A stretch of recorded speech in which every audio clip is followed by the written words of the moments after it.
Tonight on Joy News Prime, President Akufo-Addo announces interventions to address discrepancies in pension system that has left recently retired workers worse off than the counterparts who retired last year.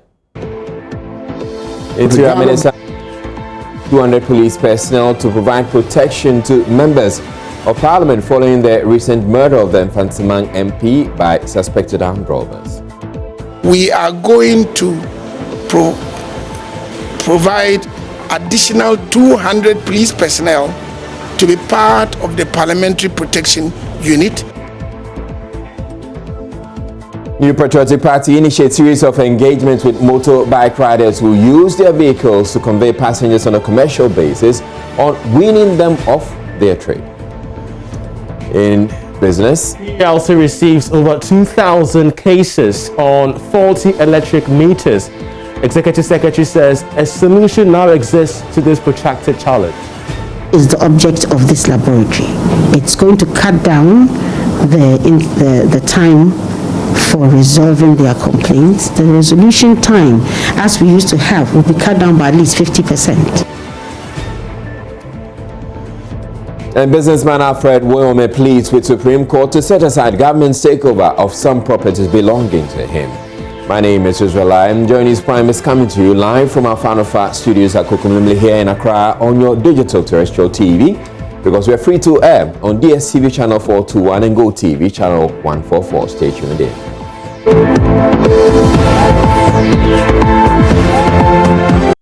The governing MPP has initiated what it says will be a series of engagements with commercial motorbike riders who use their vehicles to convey passengers. The policy is in sharp contrast with the opposition NDC's promise to legalize the operations. At a meeting with the party Tuesday, and the Greater Accra Okada Riders Association explained why they cannot abandon the trade. President of the association, Isa Abubakar, highlighted challenges facing their business and asked the MPP to come clear on their plan for their business and their members. NPP, if you could promise it, make it before cast all the school feeding, or the buy, or the health insurance, or the buy, or the free maternal care, or the buy. NBC buy, Professor Milson John Mahama. I'm saying one-time health premium. Where does but say the almost say the almost now promise our NPP make it say no whoop I sit in a woman and still making sure that I am. Everything for the NPP is promising your the national transport recapitalization policy. As you try and say, your person from 2021, ECO, NPP the leasing policy, and then you know, Obia or Okada, Yabama an alternative, send your work and pay. And now so bet in your car, then at least watch out for no dear, no aqua, now yeah, Nanka, Cassica bounce, no baby audio. Yeah, did he say? Yeah, no, now one district, one factory, but dozens. Now you're planting for food and jobs in the bedroom revenue. A bad is so bet in your or Becca's Okada man oil. And then she will buy and send a Mahoke Katia. This is not going to be a one-off program, but the best started to have visited the Okada basis now. Send a bear, a Juma bar, a Juma Badawa near PB near the machine, a Juma Badaha near PB near the Biashim. Send a Munyana, Doduana, Remu, Emu planting for food and job. Emunapo, any near Kika can be brain. San will be away beyond and be a buy. The Becos wire no be a some site near Kona. Some more for Nana, some more to do more for you. What be any funny saying? Well, that's the National Youth Organizer of the New Patriotic Party, Sami Ewuku, explaining to commercial bike operators what government or what the MPP has in plan or what has in store for them to wean them off that business. Moving on, businessman Alfred Woyome has pleaded with the Supreme Court to set aside the government's purchase of some properties belonging to him. He revealed he owns land worth $15.5 million, which was far in excess of the debt he owes the state. He said this is land readily available for use in the Volta region. The Supreme Court had earlier ordered government to buy the properties after it had explained the auctioneers were having difficulty selling them. Court correspondent Joseph Akable reports Mr. Wilme represented himself.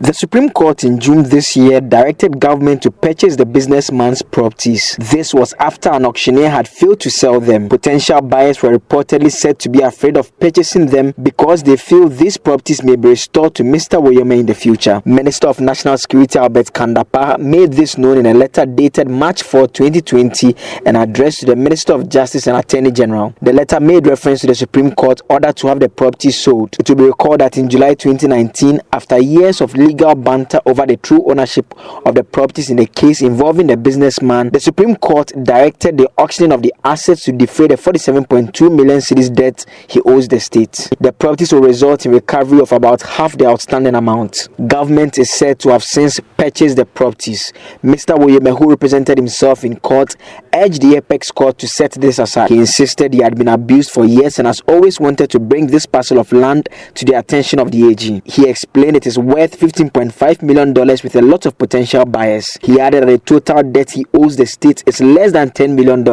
so the state should listen to him. The panel of justices led by Chief Justice Kwesi Enin-Yeboah said the businessman had had many opportunities to sell the land. They urged him to simply sell them and pay the state what is outstanding. The panel concluded that the request by the businessman that to announce the purchase is not supported by the rules of court and amounts to abuse of the court processes. The case was therefore dismissed. The African Center for Energy Policy, ACEP, has launched the Petroleum Contracts Monitor to enhance accountability and transparency in the energy sector.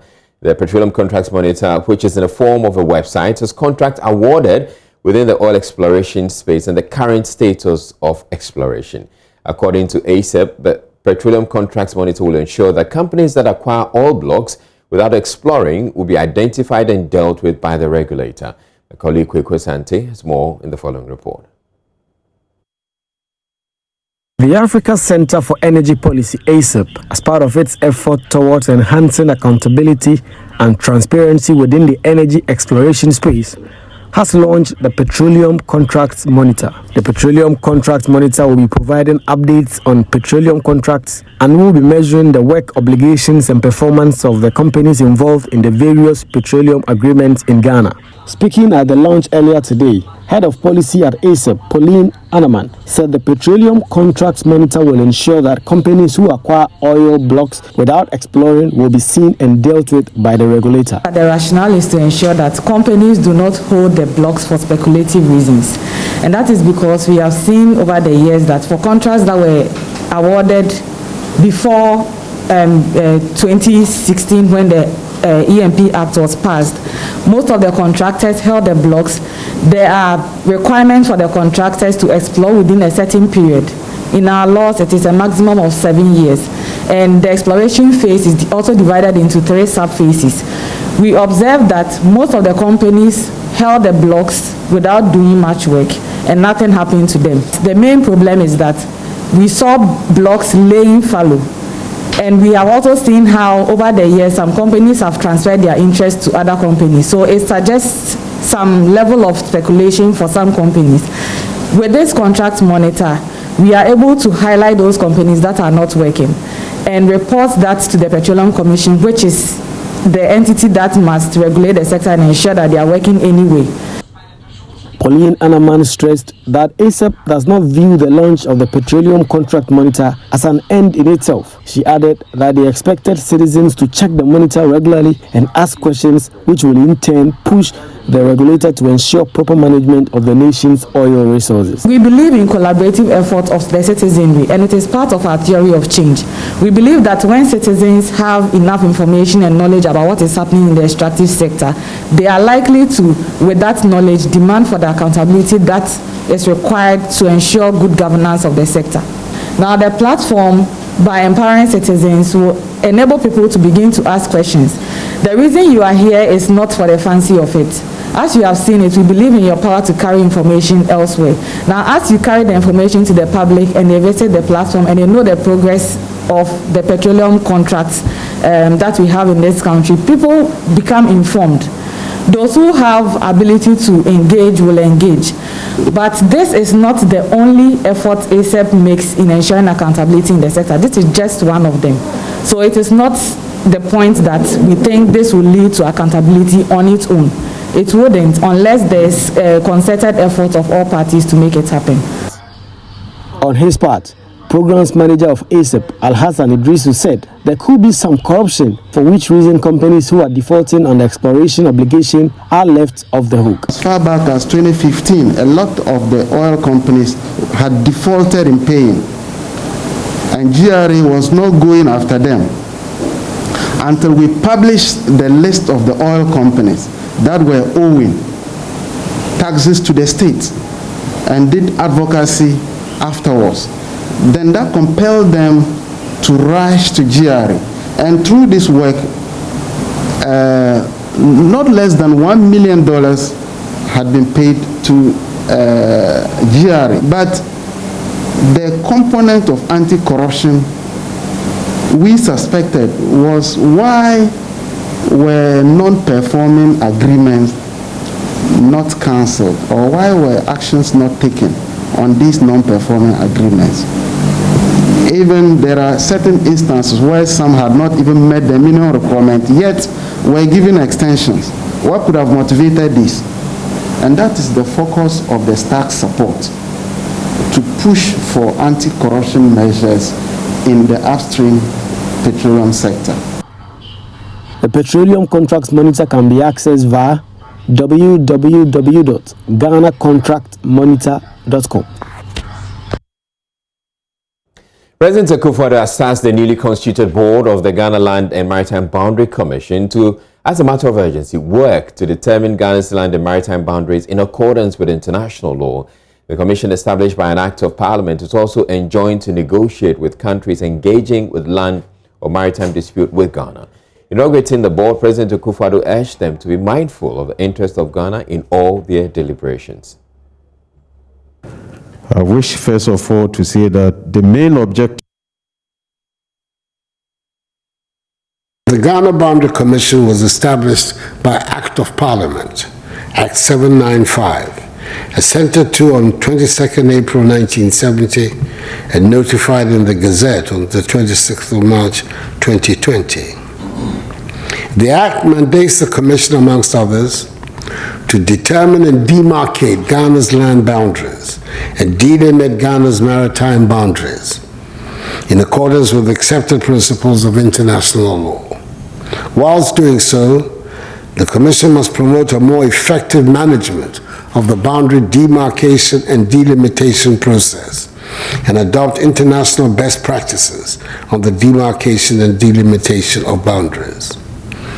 In achieving these objects, the Act enjoins the Commission to negotiate with the neighboring country concerning a land or maritime boundary between Ghana and that country, undertake the physical demarcation and survey of land boundaries and the delimitation of maritime boundaries, advise government on international conventions in connection with the country's borders, and the signing and ratification of treaties related to land and maritime boundaries.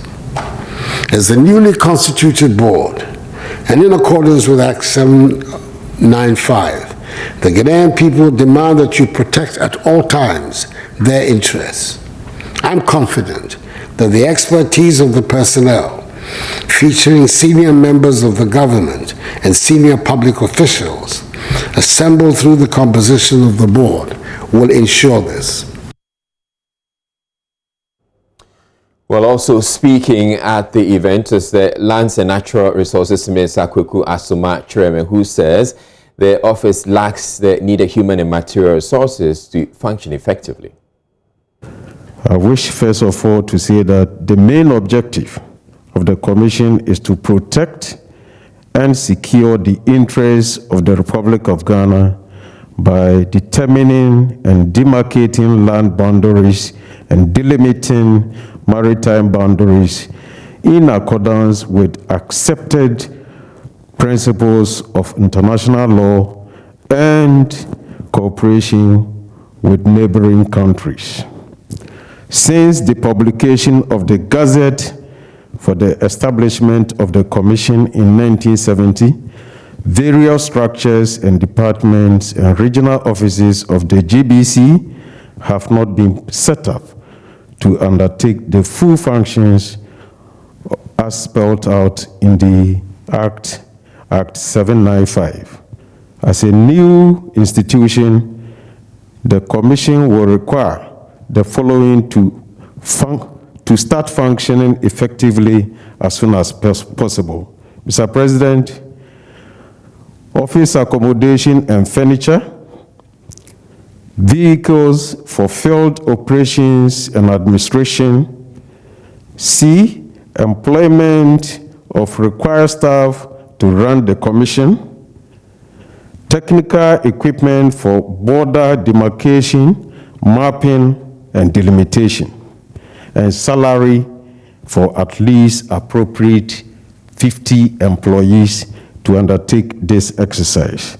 Mr. President, we give our word that we will function as the law requires and your expectations will not come to zero. You're watching Journey's Prime. We're taking a break, but still ahead in the bulletin. President Akufo-Addo announces interventions to address discrepancies in pension system that has left recently retired workers worse off than their counterparts who retired last year.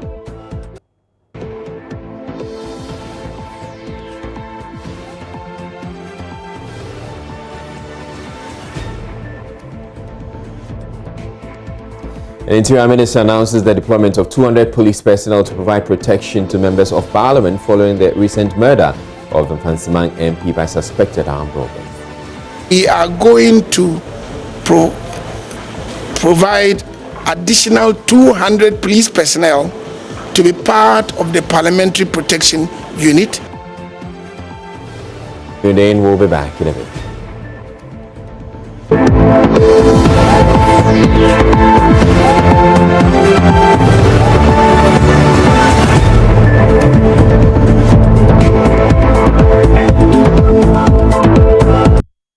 Prime Minister Ambrose Derry has announced all members of Parliament will now get personal police bodyguards as part of efforts to keep them safe following the killing of the Mfansimang MP.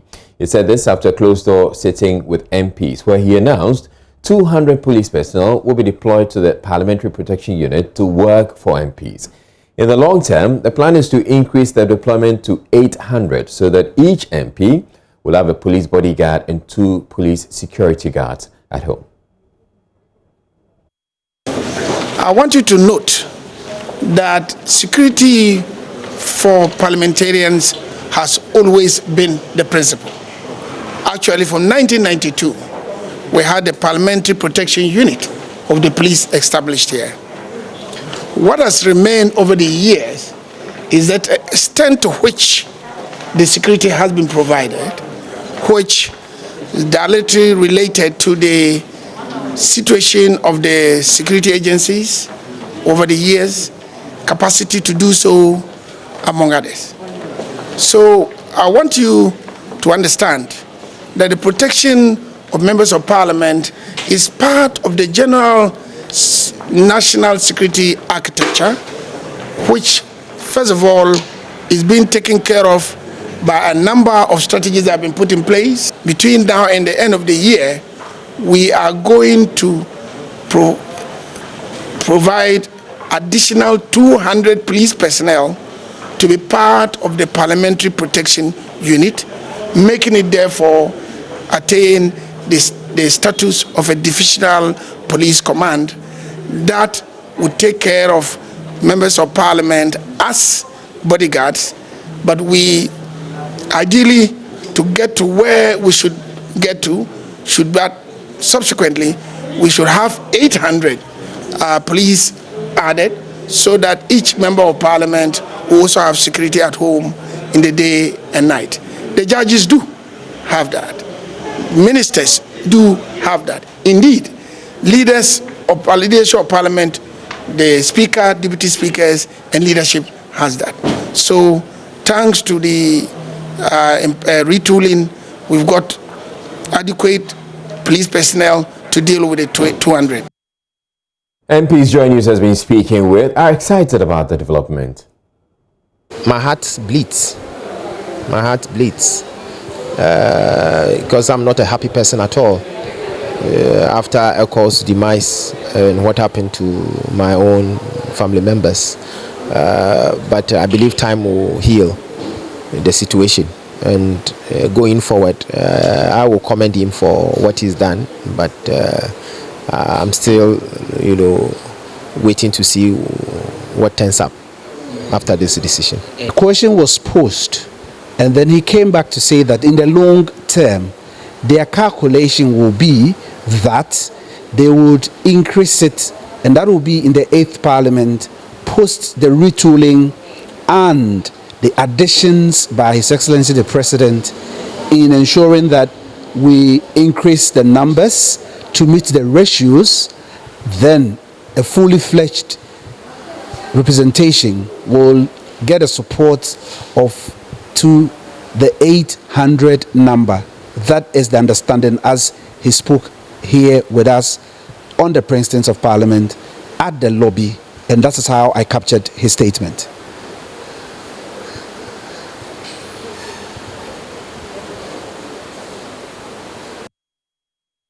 MPP MP for Takwa Nsoyam George Miraku Duka is calling for the rearrest of the suspect who was picked up for his role in allegedly butchering 3 members of his family. According to the MP, the gentleman popularly known as Jato has been granted bail by the police without any court action and accuses the police of not being on top of their game. It's very unfortunate. I was at the chamber when they called that the guy has been granted bail, and this is very, very, because he was there, people saw him, witnesses were there, they saw him, and he did it. He did it. He caused it, and he was with a team. So if he's been arrested, he is Jato. Jato. And if such a person has been arrested and been given a bail, then we need to be worried, because now my family members are at the hospital as I speak with you, and we have people ranting around that though some people have been butchered, but they are not family members of the MP. Very unfortunate.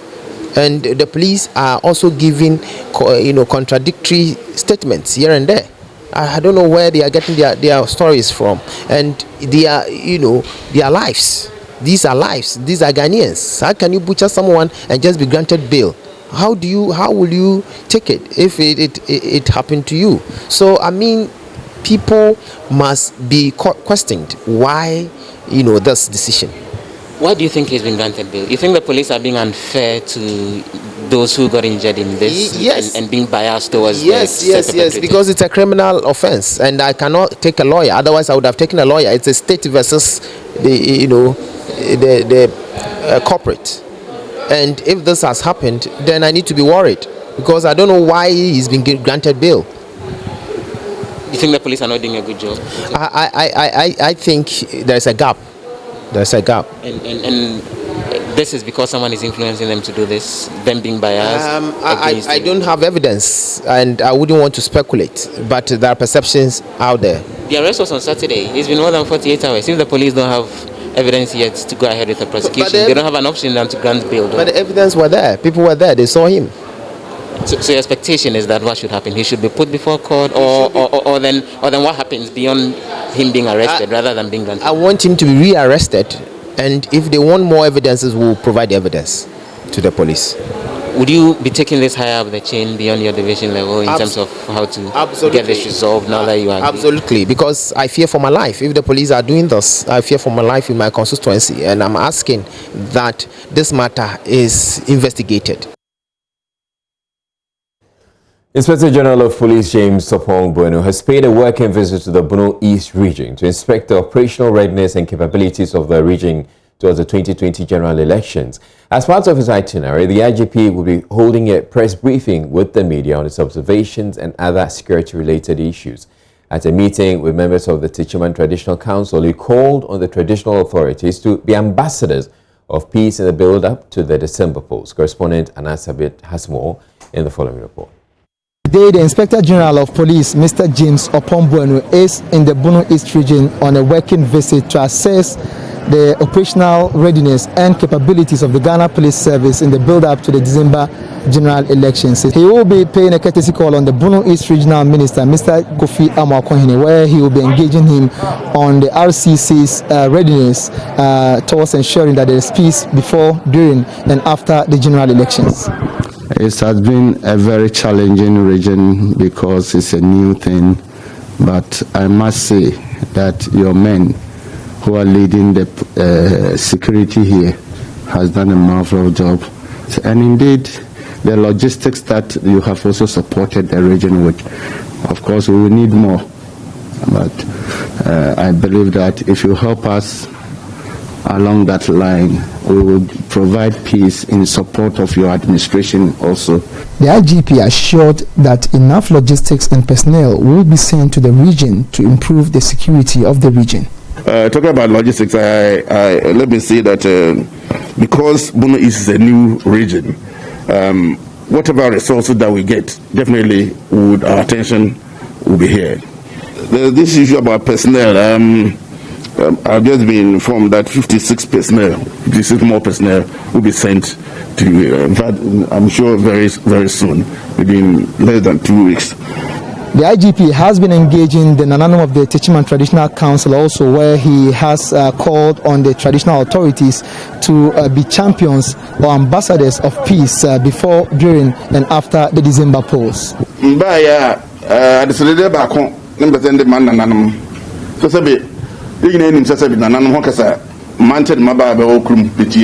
We all know how the youth listen to the traditional authorities when you speak. Kindly let them know that violence does not help in solving problems. So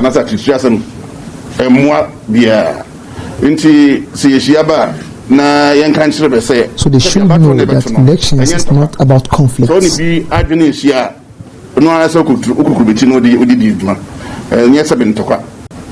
Acting President and Akwamuni of the Techiman Traditional Council, Nana Usu Jari II, noted that the police institution is a noble one and must therefore uphold a high sense of professionalism and impartiality in the discharge of their duties. Abatfo munsem esrahu unhwe nipa ni bi ho a odeme. We call on you not to be selective in dealing with electoral matters relating to the NDC and the MPP. Please be fair and firm in dealing with both parties in order to have peace.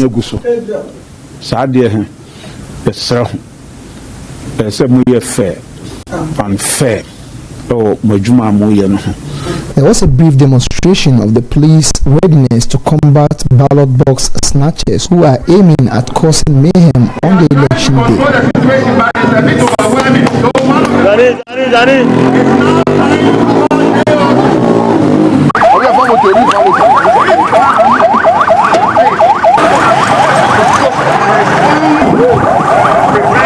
The IGP then addressed the media on the purpose of his visit to the newly created region.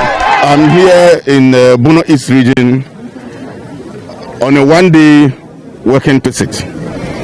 And the purpose of the visit is to assess the operational readiness of the police in the region. Apart from that, we'll meet the personnel and find out whether they have any challenges that will militate against them before, during, and after the elections. We will also meet with stakeholders, and when we meet them, the message we carry to them is that they should help the police in providing security for the community by advising the youth particularly to avoid violence and to avoid doing anything that will mar the peace and security of this area. From the Techiman Divisional Police Command here in the Bono East region, my name is Anasabit. We're taking a break here on Joy News Prime, but still ahead in business. PRC receives over 2,000 complaints on faulty electricity meters amidst assurances by the Executive Secretary that a solution has been found to the protracted challenge. That is the object of this laboratory.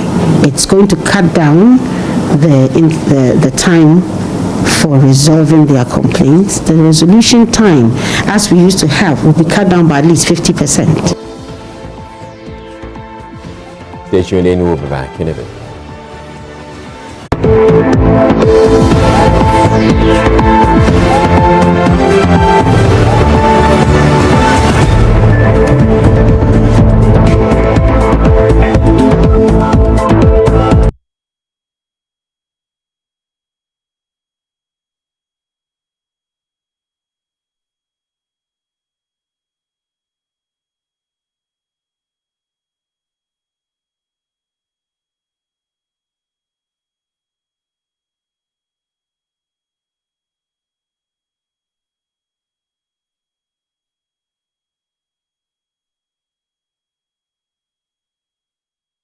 Hello, good evening. It's now time for business. I'm Charles Item. Now, over 2,000 complaints on faulty electricity meters flood the Public Utilities and Regulations Commission (PRC) each year.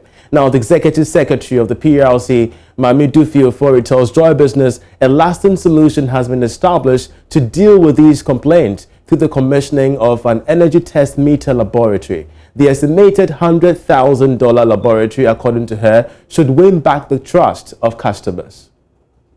Are improving upon our operations and our service to the public.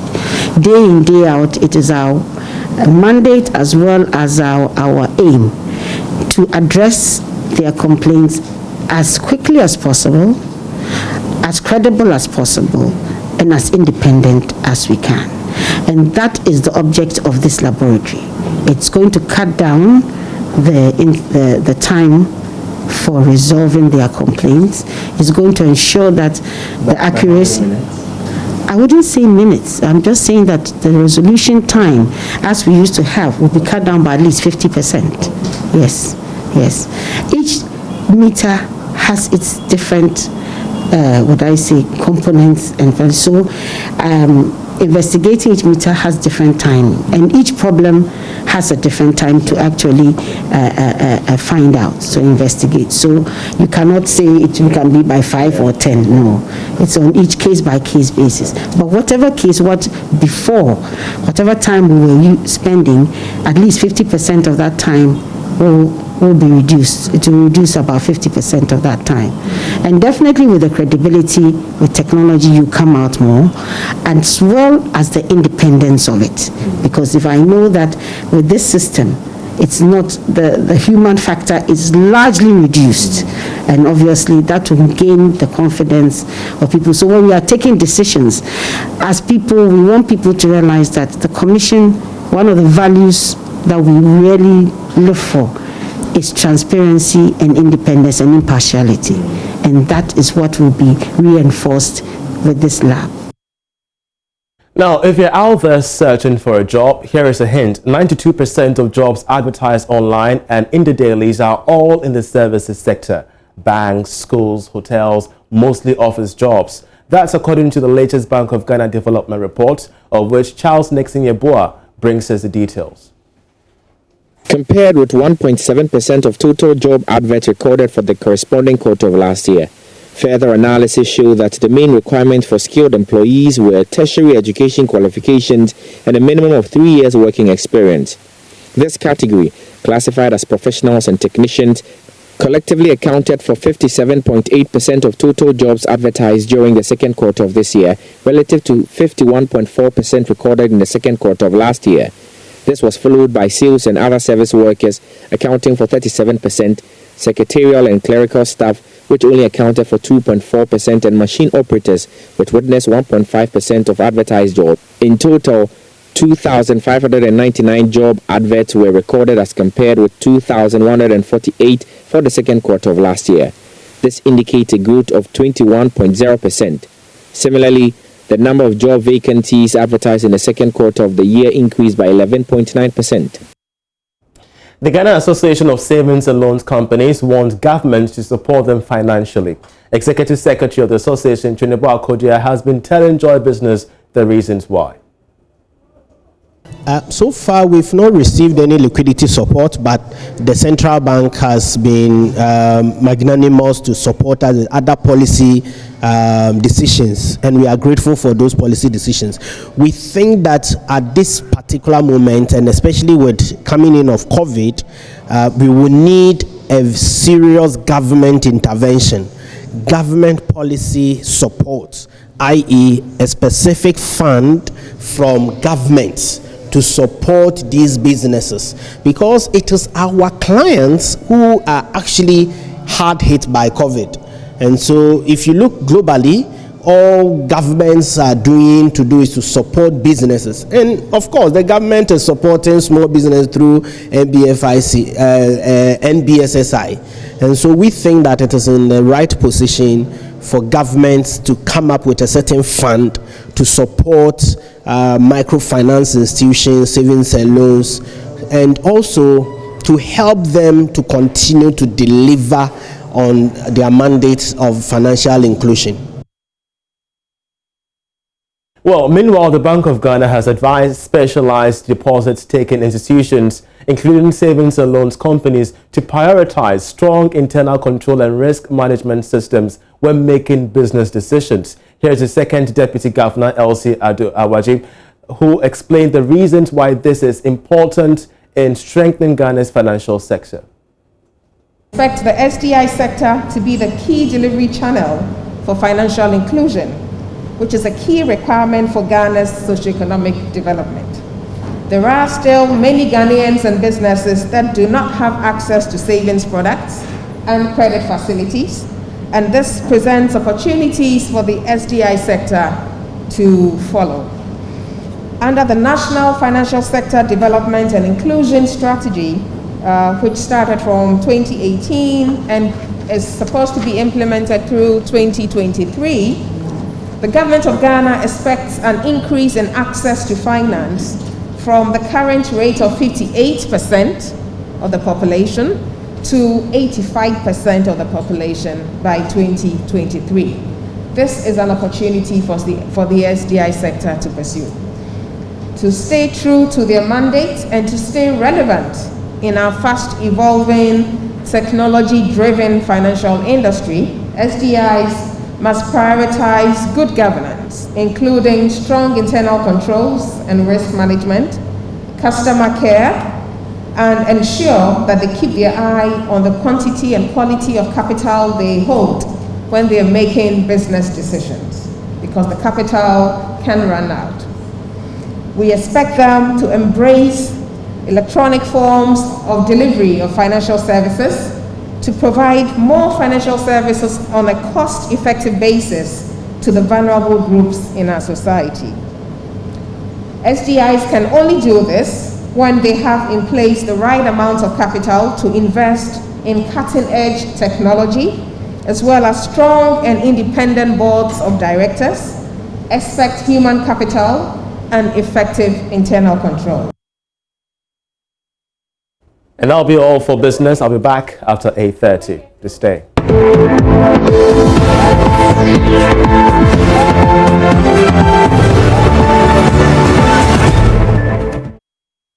And Caddy is here. Hello, Caddy. Hello, Israel. How are you doing? I'm well. How about you? I'm great. Okay. And I'm happy to be here with you. Yeah, it feels good. It feels good to have you around. Yeah.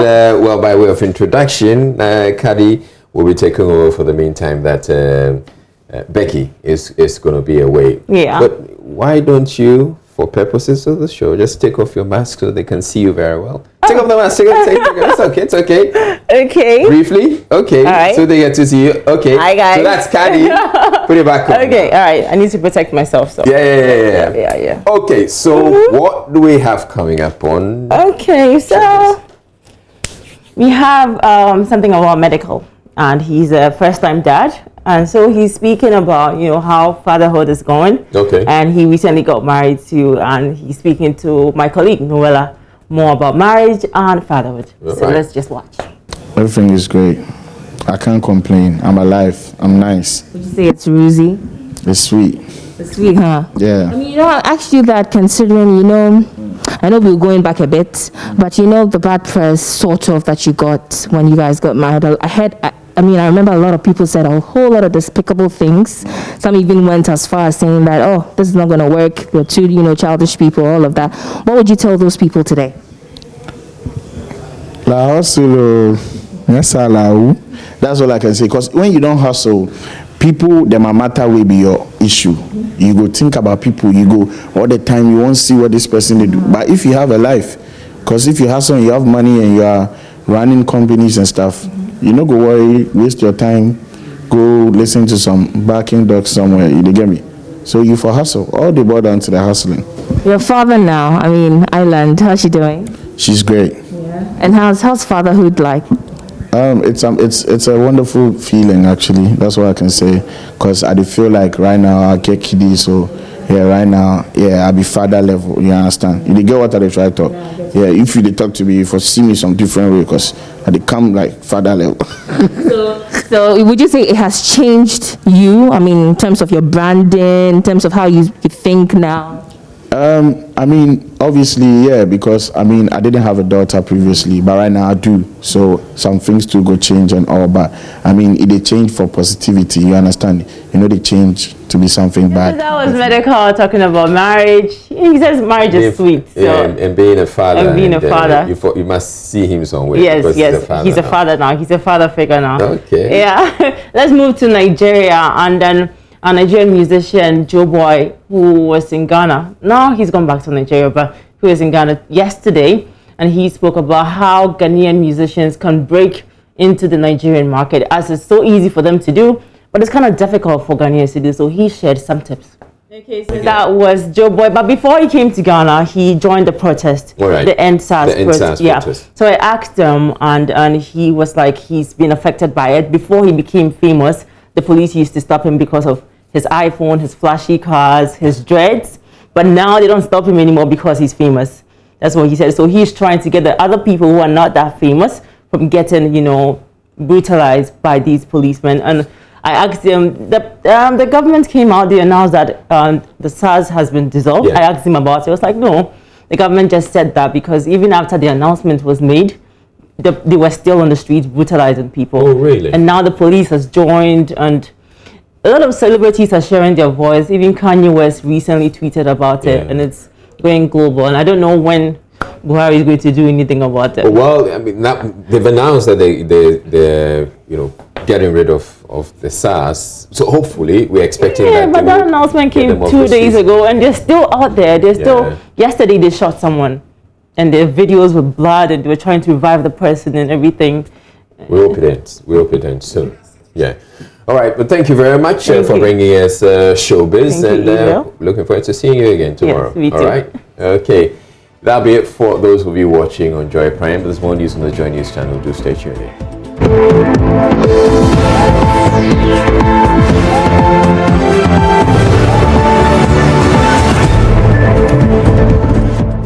President Akufo-Addo says his administration has corrected the discrepancy in the pension system, which left recently retired pensioners worse off. According to the pensioners who received their lump sum benefits under the new three-tier pension regime, Act 766, the amount they were paid is much less compared with their colleagues who retired under the previous dispensation, PNDC Law 247. Speaking at the commissioning of the refurbished hall of the Trade Union Congress Tuesday morning, President Akufo-Addo said a committee is expected to be constituted to supervise the implementation of the directive in the coming days. Has to do with the letter of 24th of August 2020 sent to me by the Secretary General on behalf of the Trades Union Congress, requesting my intervention to, and I quote, correct the injustice and unfairness in the implementation of the three-tier pension system, unquote, and resolve the issue of past credit for public sector workers who retired from January 2020. I refer the matter to that outstanding public servant, the senior minister, the Honorable Yao Osafo Mafu, who after careful studies and extensive deliberations has laid out the position of government in this matter. To assure the public sector labor organizations of our good intentions, government through SNIT would pay the difference in the lump sum payments between beneficiaries of PNDC Law 247 and those of Act 7666 for those retiring in 2020 with effect from 1st January 2020 to 31st December 2020. Speaking at the same event, Secretary General of the TUC, Yaba, said the hall will continue to be the home of the Congress for the next 75 years and be a symbol of peace, unity and solidarity among the working population of the country. Now, joining us with a bit more on this story is Nayeli Adefio of the Trades Union Congress. Thank you very much for your time. Now, can you kindly explain the nature of the problem with lump sum benefits that the President made pronouncement on today?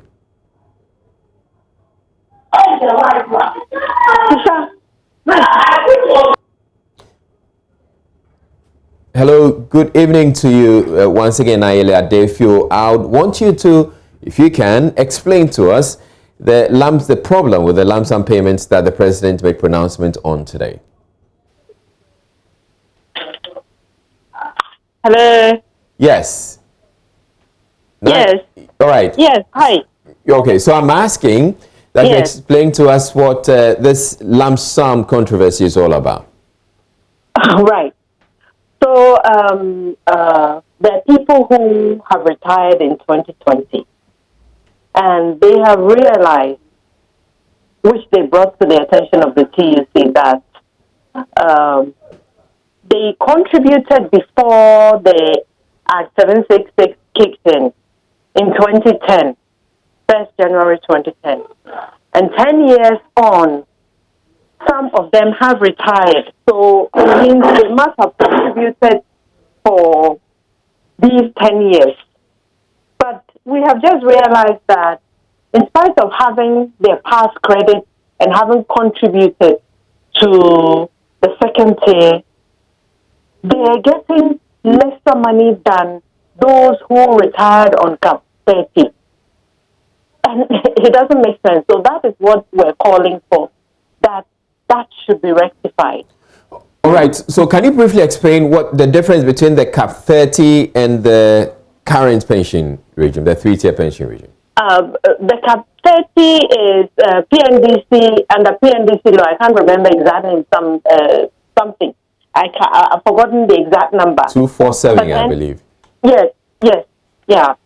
So people who retired on Cap 30 didn't, up to, I think, 2009, before so up to 2019, some of them were still in the system. All right. So what it meant was they didn't qualify to retire on the Act 766. And they were retiring on, SNIT gave them lump sum, and then also gave them the monthly pension. So if you are retiring on just the 766, there is something called past credit, which means you may have contributed before 2010 when the Act 766 started operating, or the implementation started. So if you are retiring from 2010 to 2020, you would have contributed for 10 years. And you know, the way the tiers have been arranged, there's a first tier which SNIT takes care of. The second tier is your lump sum, your contribution and your employer's contribution. And the third tier, which is a voluntary one. You know, so that is the problem. The problem is those who are retiring this year, 2020, have contributed 10 years to the second tier.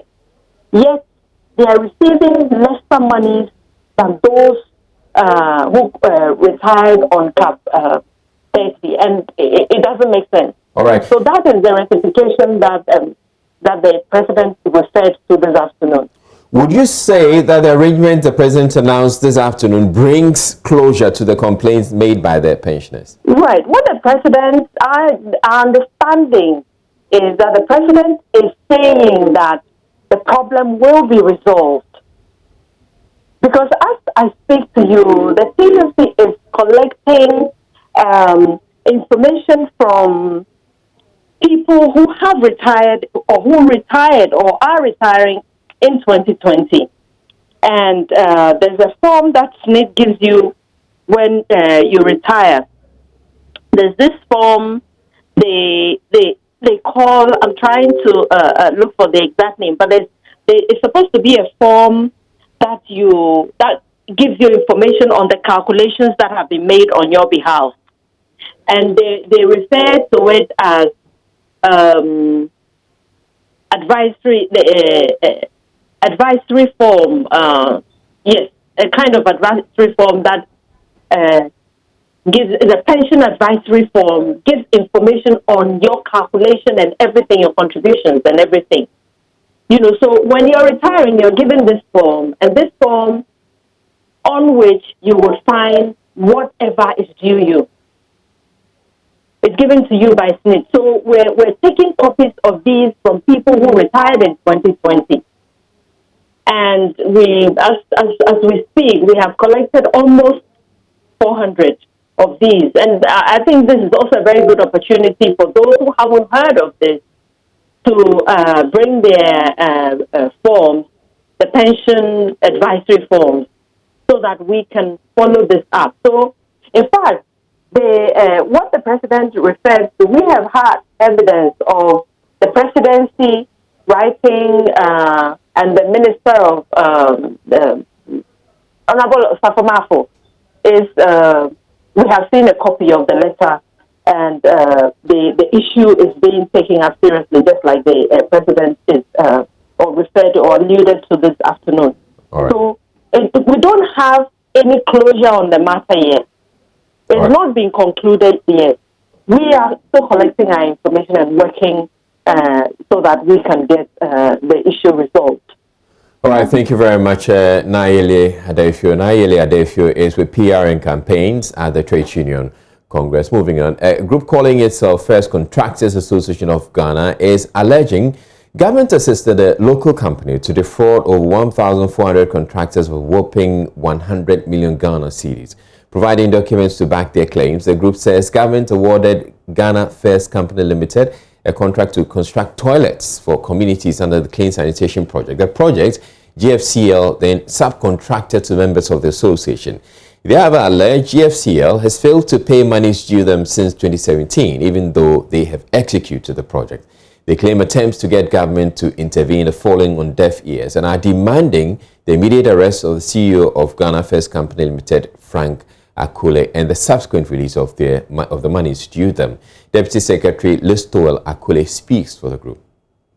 We have in our hands 3 letters, 2 introduction letters, and a letter of support making claims of the project viability and financial status in support of Ghana First Company Limited, which we have learned do not have any initial investment prior to the award of contracts to the unsuspecting public, and rather extorted monies from contractors to enrich itself. We believe strongly that based on these recommendation letters, the district and municipal assemblies, acting upon the directives of government, executed agreements between their good sales and the Ghana First Company Limited, and further allocated government lands to us, the contractors, to construct this project, which are numbering over 1,486 in number across the country and spanning from the Greater Accra region to the Upper West region. The Information Minister at a town hall meeting held in Kumasi was asked about the Ghana First Company Limited's Clean Sanitation Project, and his response was, as usual, the same cliche that has been used by the Ministry of Local Government and Rural Development, and I quote, "It is purely a private contract. Government do not have any part to play in it," unquote. We want to put on record that 3 letters were written to the local assemblies to act on a purported agreement with Ghana First Company Limited before our contractors noticed them as a viable partner. We also want to put on record that the minister's answer to the town hall meeting's question lacked credibility and is untrue. We are strongly recommending with immediate effect to arrest the CEO of Ghana First Company Limited, Mr. Frank Akule, and prosecute him for defrauding contractors of their livelihoods. Finally, We are entreating government support and commitment to get this albatross off our neck. A frustrated member who executed the project with a loan, he says his family has been living on the benevolence of relatives as his creditors have seized most of his assets.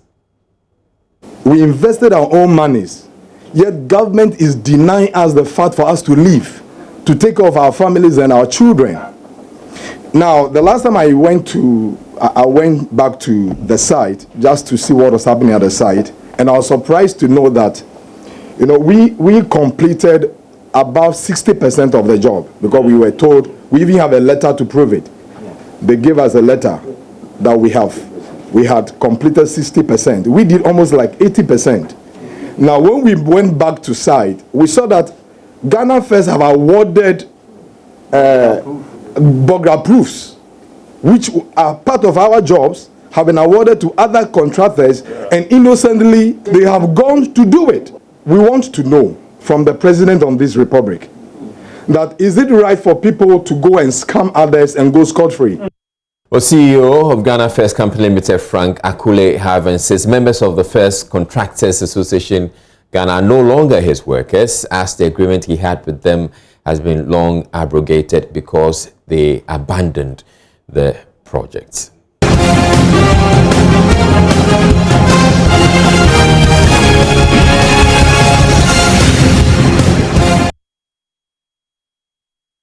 President Akufo-Addo has assured his administration is working towards sustaining the peace and stability of the country during and after the December 7 elections, recounting his own electoral defeats, one of which he took to the Supreme Court. President Akufo-Addo called on other political parties to embrace and commit to a peaceful process and not resort to violence during elections. President Akufo-Addo said this when he inaugurated the refurbished TUC Hall. Peace of our nation in these sensitive times.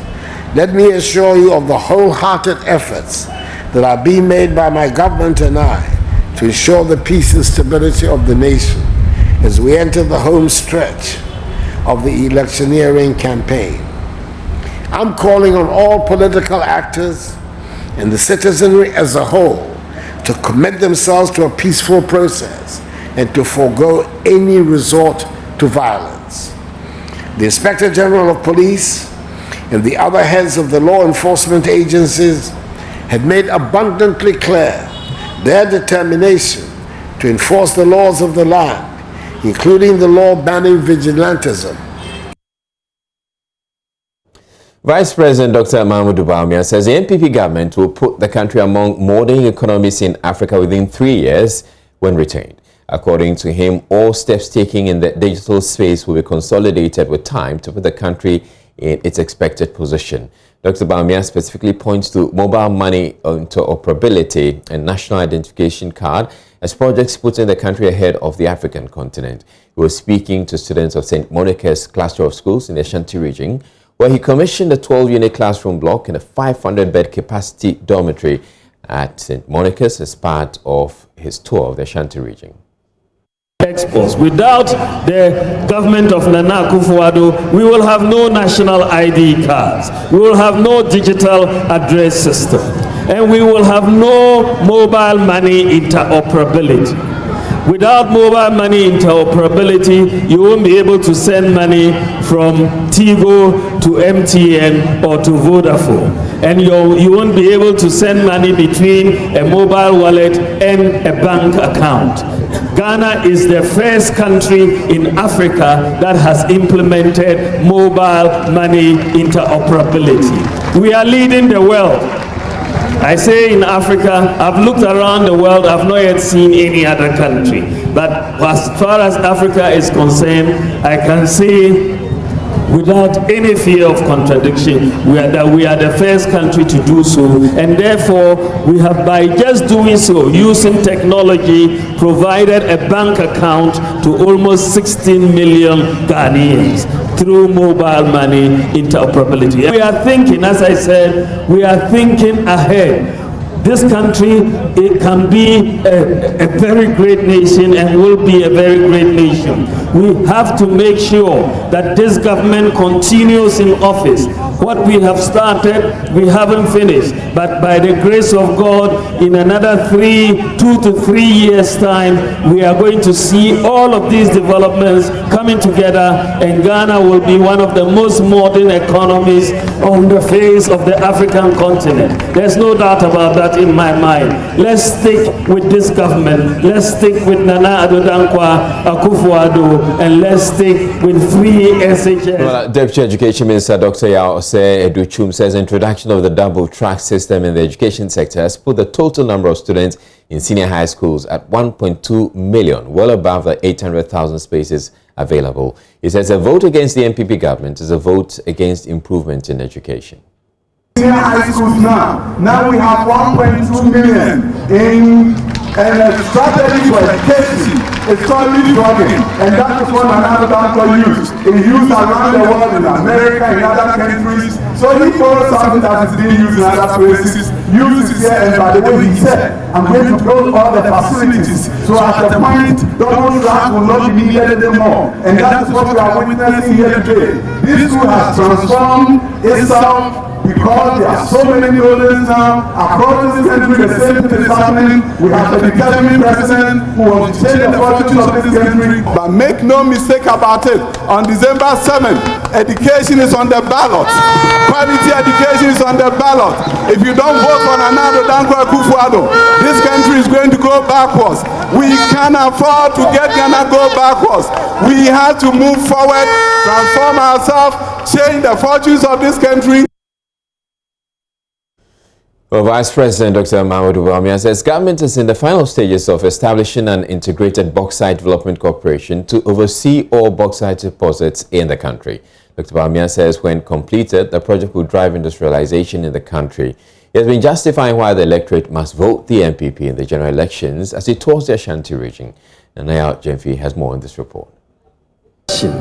Dr. Bawumia says a plan to industrialize the country is in progress, hence the need to keep the government to complete the agenda. Yes, we are now at the final stages of establishing an integrated bauxite development corporation in Ghana, which will working with the deposits at Nyenahene, for example. We are going to build this integrated bauxite and aluminium industry, and that is going to be very major for this country in terms of our industrialization. We are also taking the same steps to do the iron and steel industry, and that is going to add to the automotive industry that we are building and the 1D, 1F. So the industrialization strategy is fully on course, and we need to stay the course to do it. And along with that is the revival of our railways.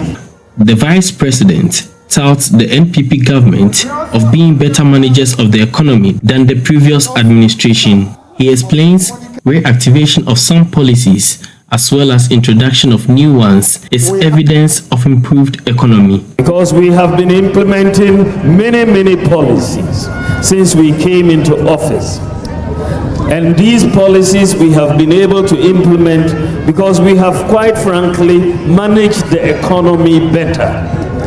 You see that the economy that we inherited, the economy of 2016, could not have paid teacher training allowance, could not have paid nursing training allowance, could not have paid down the arrears on the national health insurance.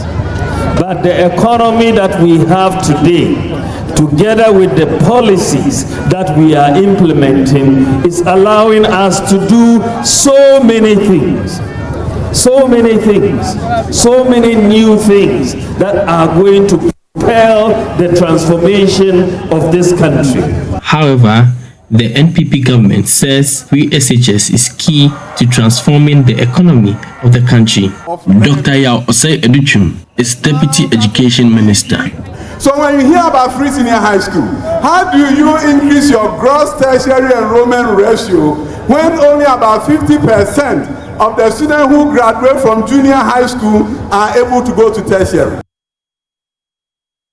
And then President Akufo-Addo climaxes two-day tour of the Upper West region with the commissioning of a small-town pipe water supply system at Hamile Hapa. The cost of the project is pegged at 5.1 million cedis, will provide a total of 168,444 gallons of water for nearly 14,000 people.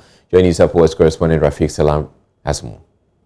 The commissioning of the Hamilapa Small Town Pipe Water Supply System by President Akufo-Addo surely will change and better the lives of the people.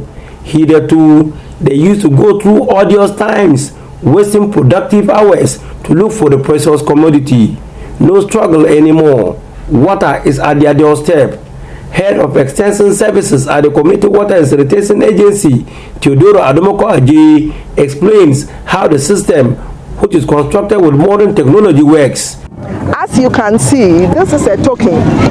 So you just have to go and load money on the token, and it makes it very convenient to fetch water, because if you load money on this at any time that you want, at dawn, midnight, to your own convenience, you can just pick this, come and fetch water. Chief Executive Officer of the CWSA, Wolanyo Kojosiabi, stated that the new mandate of the agency is to sustain water facilities and services they provide and also employ the right technical people. We are installing a lot of package plants to make sure that the facilities are treated soon. It's not part of this project, but you will see there are the system at Nadoli has a problem. If you are walking, you see that the reservoir is stained. We have excess iron and manganese, and so we are installing package plants. What we are doing is across the country, we are linking all of these package plants to Accra. You can sit in Accra. I can actually sit in Accra and switch off all of those water systems. I can stay in Accra and switch off the valve in your house if you are not paying. We can be there and determine the water quality within real time. So at least if we can do all of this, we can see that there is a challenge in Nadoli or there is a challenge in Hamilapa, and we can ask our colleagues to make sure that they take the necessary steps to do this. According to President Akufo-Addo, the Hamilapa Small Town Pipe Water Supply System has been built at a cost of 5,122,829.54 Ghana cedis and will provide a total of 168,444 gallons of water for 13,920 people. He urged the people of the Lamuse constituency to vote massively to retain the government in power for another 4-year term to do more for them. A new 200 cubic meter high-level tank and 2 rehabilitated steel tanks, both with a capacity of 120 cubic meters, will serve as storage for the water. In addition to Hamilapa, Lambuse is another beneficiary of the rural water supply system of this region. Indeed, the Upper West region has also benefited from the drilling and construction of 250 boreholes fitted with hand pumps to improve access to potable water in 240 communities in 5 districts, namely Dafiama, Busie, Isa, Sisala West, Laura, Jirapa, and Nandom municipalities. Reporting for Joy News, Rafiq Salam, Hamilapa.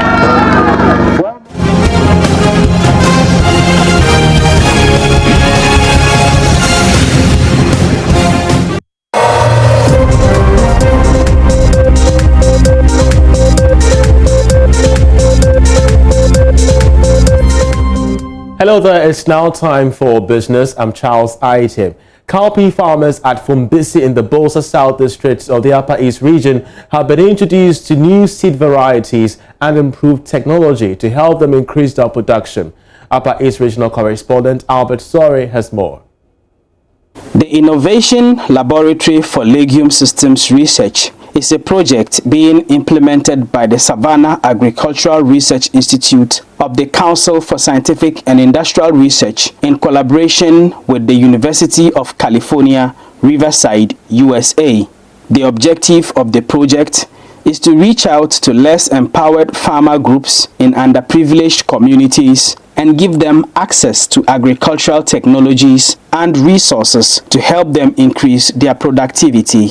Dr. Francis Kusi is lead research scientist at the Savannah Agricultural Research Institute. There are some communities that serve as food basket so far as agricultural production is concerned in Ghana.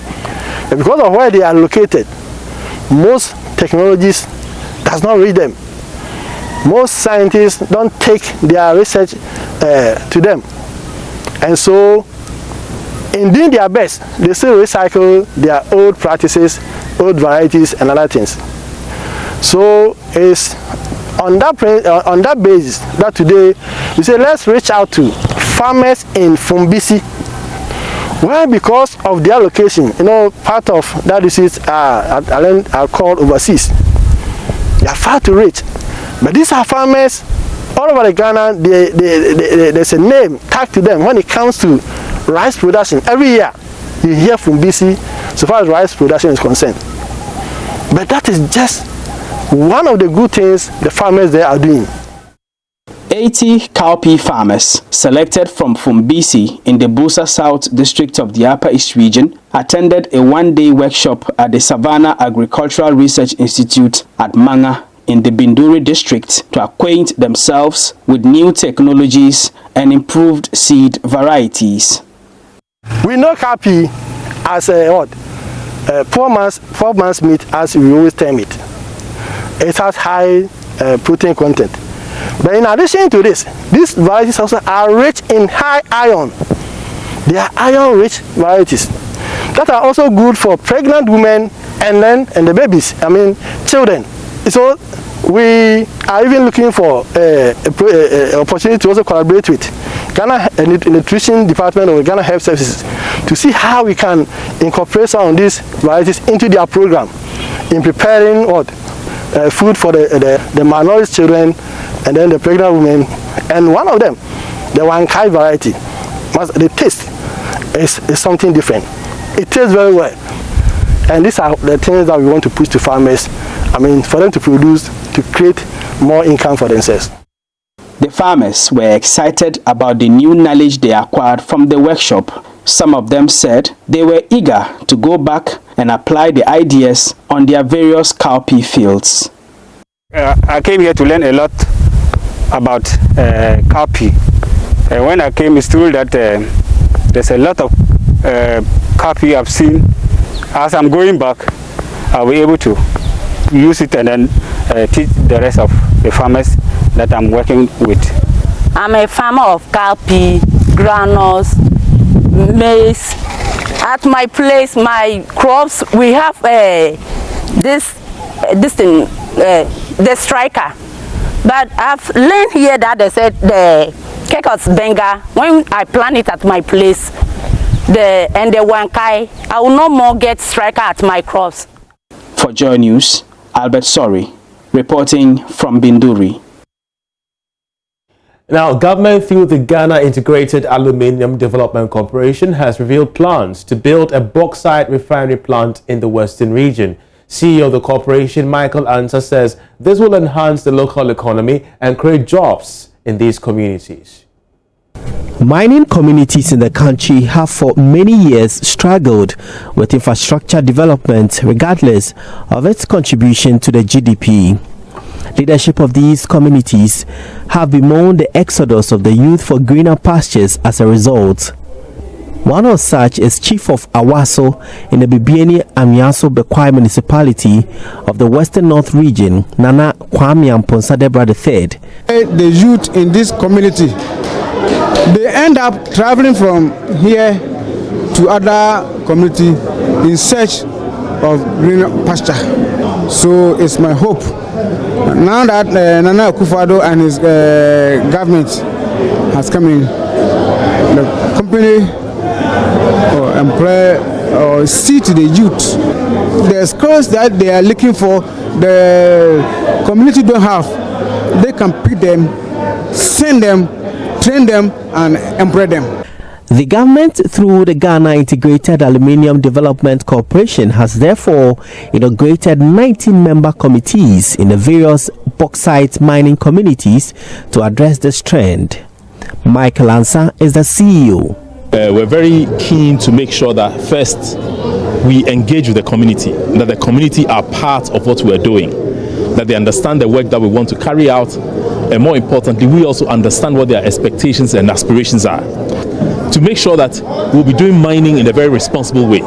So we're carrying out baseline studies that will show us how we go about mining here. So the work that we're going to do here is really to not just continue what has happened, but to bring a new direction, a new imperative, a new strategy to how we accomplish bauxite mining, but in an integrated way.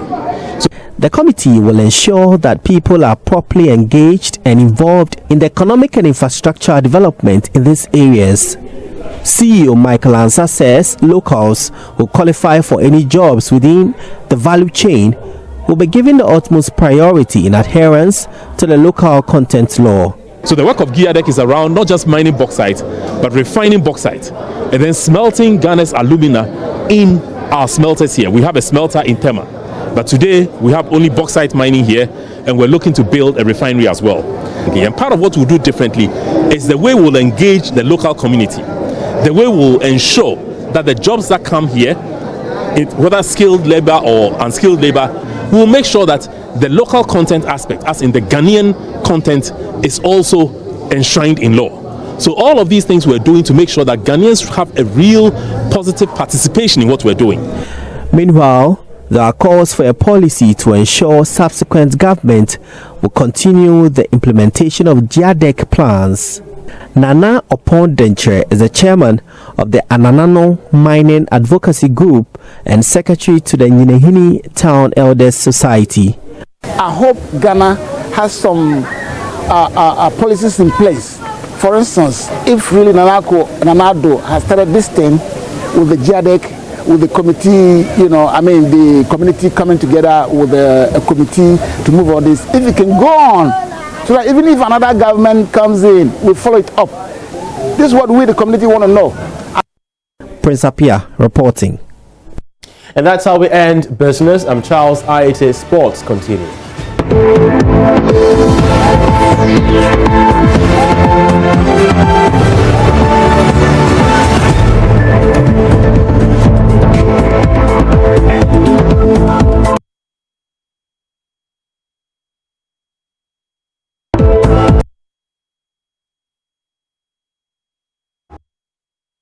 Gary Al Smith here again with the sports. First of all, the official photo shoot for Thomas Partey has been done, and it's literally breaking the internet in Ghana.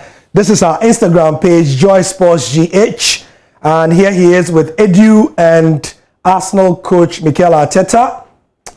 And then you also see him there in several poses with the Ghana flag, and those ones are the most popular ones on the internet at the moment.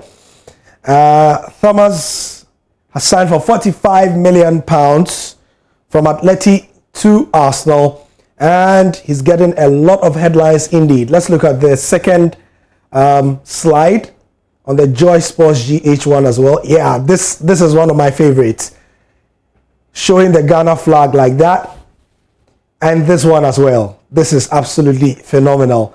This is why they say sometimes football can do far more than any government-sponsored, advertising campaign can. Moving back to the Ghana Premier League, where Thomas Partey used to play in, Mediama, one of the sides here, have signed a $300,000 sponsorship deal with Goldfields Ghana. My colleague Asari Bediako was at the event and came through with the details. In 2010, Goldfields Ghana Foundation approved a 3-year sponsorship deal worth $300,000 with Mediama Sporting Club after their $15 million sponsorship package for the senior national team, the Black Stars. With that support, Mediama emerged champions of the 2013 MTN FA Cup and went on to compete in the CAF Confederation Cup.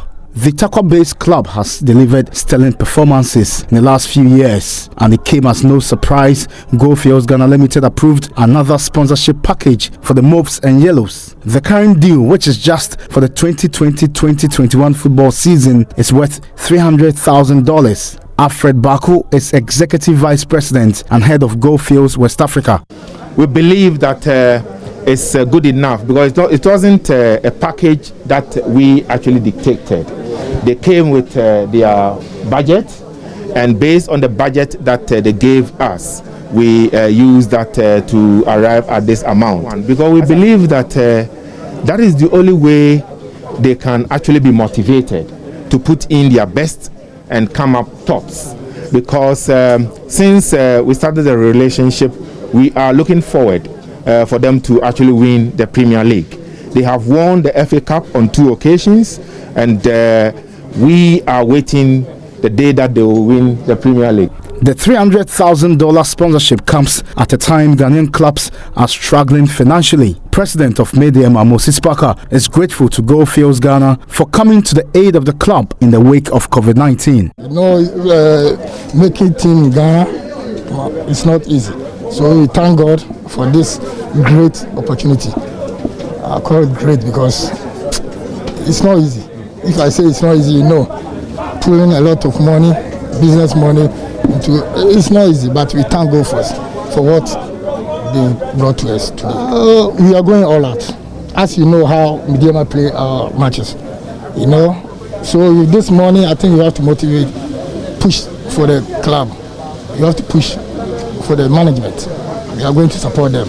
We are going to, all the packages will be there for the coaches, everybody, for the team to go fully on professionalism. Goldfields Ghana Limited will announce yet another mega deal with Mediema SC if they make it to the Africa Club competitions. Black Stars captain Andre Ayew has praised his teammates for their performance against Qatar. He believes they have the quality to do better, and my colleague Mubarak Haruna has filed this report. You can get more on everything that's happening as we build up to the Ghana Premier League start in 30 days on our Instagram plus the Black Stars and everything else. That's Joy Sports GH. We have videos and ratings and Thomas Partey's father and all that. Please follow us at Joy Sports GH. I'm Gary Al Smith, and that's the sport for now.